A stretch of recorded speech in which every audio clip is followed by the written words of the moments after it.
Bueno chicos, vamos ya con la última parte del ejercicio 2, la cual lo único que cambió es que ahora tenemos una fuente corriente en la carga. Seguimos teniendo la misma fuente alterna de voltaje y tenemos una fuente continua de voltaje, la resistencia de 5 ohms. Entonces, comenzamos con el mismo dibujo. Acá la gráfica de voltaje no se va a ver afectada por la fuente corriente.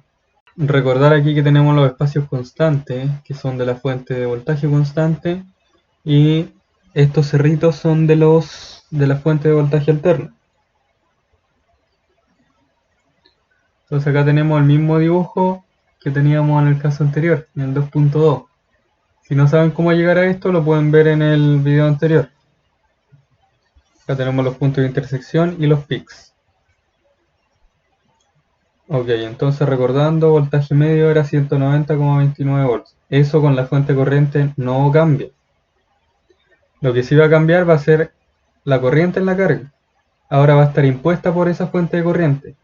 En vez de ser la forma de onda que teníamos antes, ahora es una corriente constante de 5 amperes, tal como se muestra en la figura. Entonces, como tenemos una fuente constante de 5 amperes, mi valor medio va a terminar siendo 5 amperes, ya que no varía en el tiempo. Ahora, queremos encontrar las corrientes en los otros diodos, porque esa es la siguiente pregunta, en el diodo 1, diodo 2 y diodo 3. ¿Qué tenemos que hacer para esto?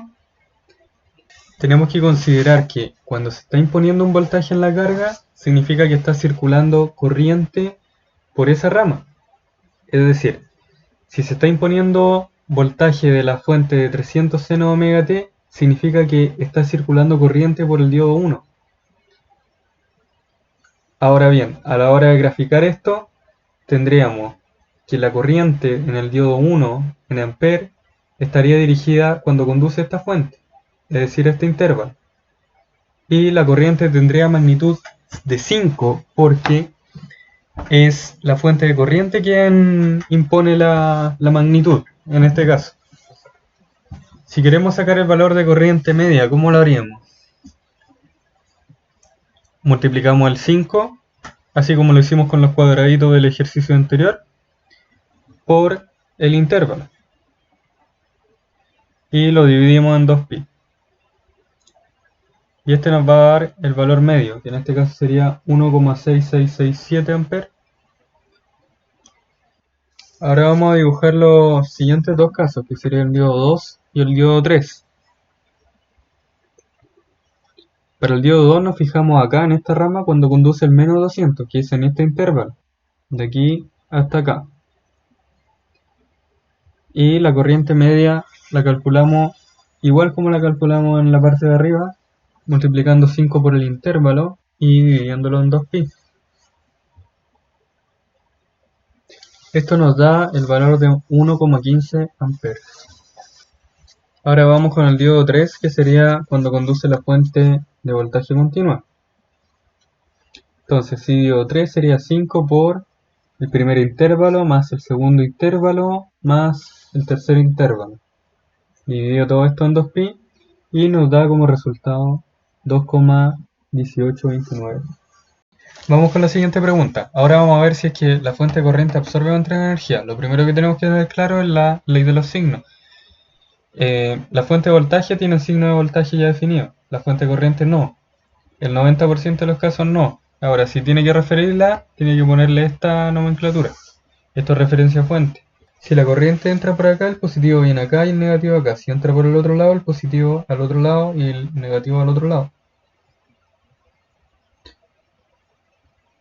Ok, ahora tenemos que el voltaje medio va a caer en la fuente corriente y la resistencia. La fuente corriente, como la corriente entra por acá, se pone el positivo arriba y el negativo abajo. Entonces tenemos que la fórmula de potencia voltaje medio es igual a la potencia de la fuente corriente más la potencia de la resistencia. Como la corriente entra por el negativo de la fuente de voltaje, del voltaje medio, se pone negativo. Como acá no tenemos referencia, lo dejamos así. Como acá entra por el positivo, lo dejamos positivo. Ahora pasamos por el otro lado, la potencia en la fuente de corriente.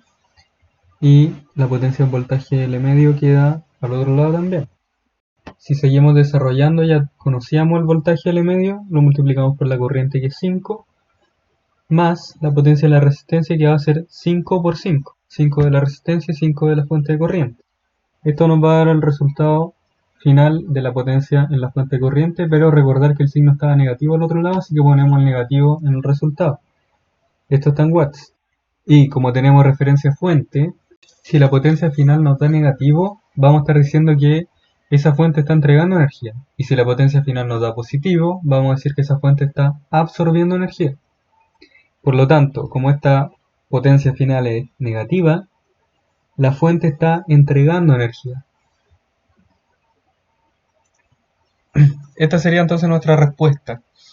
Esto sería todo por el ejercicio 2. Espero que les sirva, que les haya gustado, que se haya entendido también. Y vamos a seguir ya con el ejercicio 3 ahora.